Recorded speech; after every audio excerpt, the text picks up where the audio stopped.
Hi everyone. Happy Friday. Happy 41st birthday to me. 41. 40 freaking 1. Wow. How did that happen?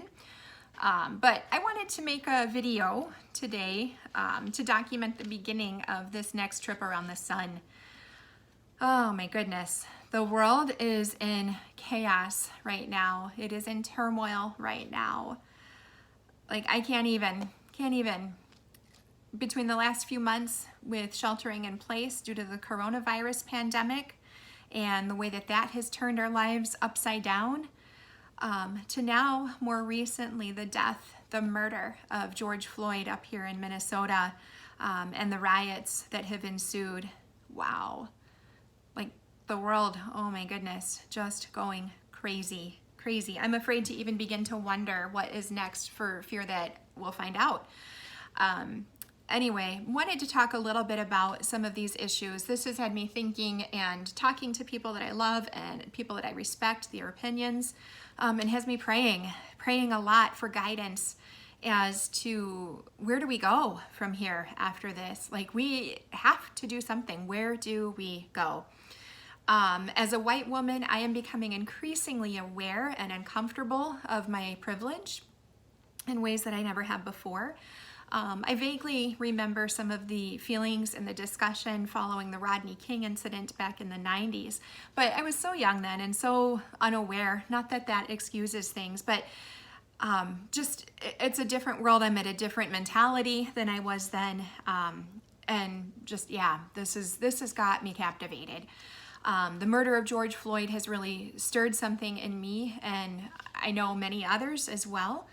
I'm typically not one to really discuss identity politics much, especially on my socials.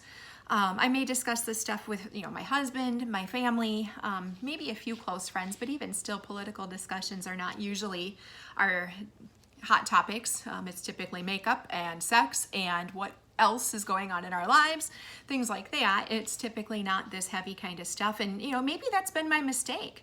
Maybe that has been my mistake. Maybe we need to be talking about this more and handling these issues more. In relation to this situation, I am feeling really, really overwhelmed.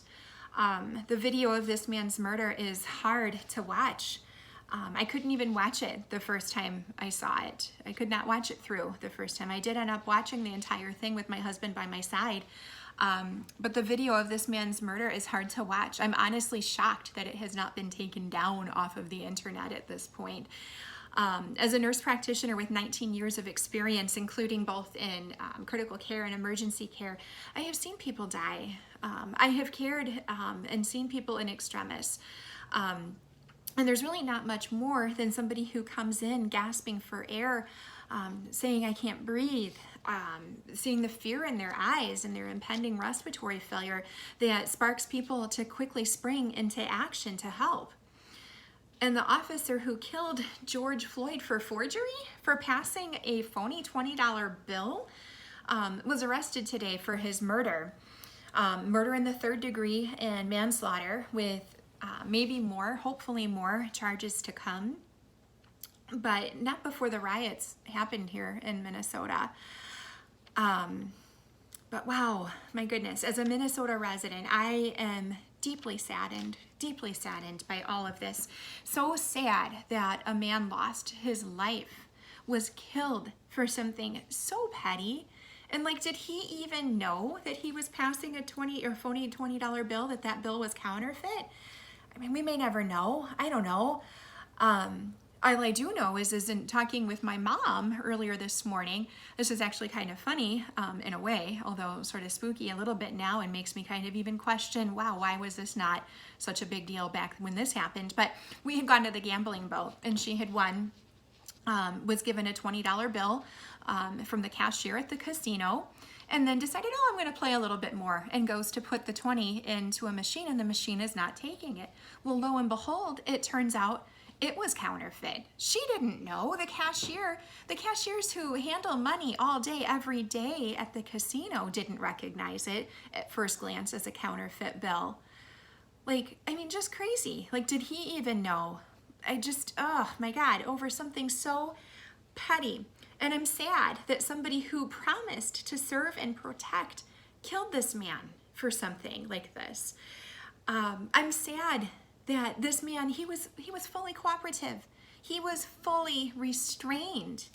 And this officer kneeled on his neck. The man begged for his life. And a crowd that was around this had begged for him to stop. Just, so sad. As a person who has never really been silenced in this way, I can't even begin to understand why rioting seems like the answer. It's not even in my wheelhouse at all. I've been doing a lot of thinking, a lot of talking about this, a lot of reading about this to try and begin to wrap my head around it in some way. And this happens. Rioting happens to those, or is committed by those with no power, with no voice, who have been silenced and see this as their only recourse. This gets people to listen. As my friend Brent said, and I thought this was powerful and has stayed with me kind of throughout the day, power listens when power is threatened. Yeah, we're listening. You bet we're listening. We're talking. And in reading more and reflecting on this, really, our own country was really kind of born out of rioting in a way. If you think about it, the Boston Tea Party, we were being taxed to death by England with no voice, with no power. Our forefathers rioted and our country was born. Wow, my goodness, if that's not powerful. I don't condone the looting. I really don't. I'm really, really sad for the business owners, the innocent business owners in all of this, especially the small businesses who have already been struggling as a result of the coronavirus, who may not recover from this, whose businesses may not open again, and seeing the images of businesses and other areas that have been completely destroyed by some of the looting that has happened. I'm very, very sad for this. I'm sad that those businesses have been used as pawns in this war. But I don't understand racism in the same way that some of my friends and colleagues do, in the way that they have experienced. I was raised with the belief, and I still believe, that we are all equal. I was also raised with the belief that racism largely died in the 60s because of Martin Luther King. Thanks to Dr. King for the important work that he did. But yeah, we've obviously got a long way still to go. I hear the Black community. Black lives matter. All lives matter. I don't think that saying all lives matter in any way negates the struggles that our Black brothers and sisters are having. Black lives matter. But as a white woman, I don't have the same lens that they do. And there's no reason that we can't learn from each other, can't support each other from this, and stop these injustices. It's going to take all white Americans, all Americans, to stand up and say, no, oh hell no, this does not happen in our country. This stops right now. We have people that are literally afraid of law enforcement, literally afraid of them. I have Black friends. I have friends that have biracial children, and they're seen as Black first. And they have very different conversations with their kids about how to interact when out in public, about how to interact with law enforcement. Like, very different conversations, things that are not even on my radar, stuff that we, as a privileged society, as privileged white Americans, don't have to think about, which is wrong. Stuff that's not even at all on my radar. I think of friends of ours that have teenage Black boys who are great kids, good students, like ideal young men. And I worry because, again, as teenagers, they're going to do stupid teenage boy things. All teenage boys do. And yet they're going to be held to a really, really different standard than our white teenage boys will. And that's just sad. That is so sad. It is not the responsibility of Black Americans to try to stand up and change that. If these issues are rooted in white supremacy crap, or even white supremacy ignorance, being ignorant of it or tolerant of these attitudes that still obviously permeate in some parts of our country, it is our responsibility to stand up and change that. It is our responsibility to fix this. We have no problem applying that same rule in terrorism when our country is attacked by certain groups, religious groups, whatever. Our first response is basically, it is the responsibility of those particular groups to change it within their group, their job to fix it. It's the same thing here. Expecting anything different is the equivalent of victim shaming. It is our job to stand up and say, no, oh, hell no. The actions of these white officers is not what we are about. This does not embody our American values at all. It stops here. This is not okay. It is not the victim's responsibility. It is not the Black Americans' responsibility to fix this, to ask the victim to fix this and risk being victimized all over again by the perpetrators of this. It is not. It is absolutely not. Enough is enough. I totally believe in, and I do support our law enforcement officers. There are many really, really good, awesome people, awesome men and women who choose that profession because they have a deep desire to serve and protect the communities in which they live, that put their lives on the line every day because they have that desire to serve and protect us, that have a desire to make a difference, that really do.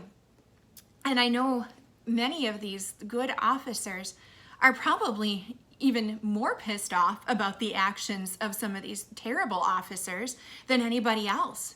It gives all of them a bad name. And again, we can't lump the actions of some terrible officers with the good officers. They're not all the same. They are not. I completely back them. I completely back our good officers. But those that abuse their power, those that abuse their positions, need to be dealt with, and need to be dealt with harshly, need to be punished and held to a higher standard. Out. Done. You're out of there. You have no place to abuse that power and to mistreat our citizens in any way like this. It is our job to handle this. It is our job to say enough is enough. But it does not need to happen in violent ways. The sad thing is some of the protests that have been seen are almost mocked. We're listening. People get mad, when these other protests are made in subtle ways and then mocked and go, well, why didn't they say anything before that? And now they're rioting. We're listening. We're listening. This ends. Okay, rant over. I really, really hope, number one, that I remember to do this again next year and that we're in a different place for sure, that we're feeling better, that we're coming together as a country. I hope for change. I pray for change. Have a good weekend, y'all.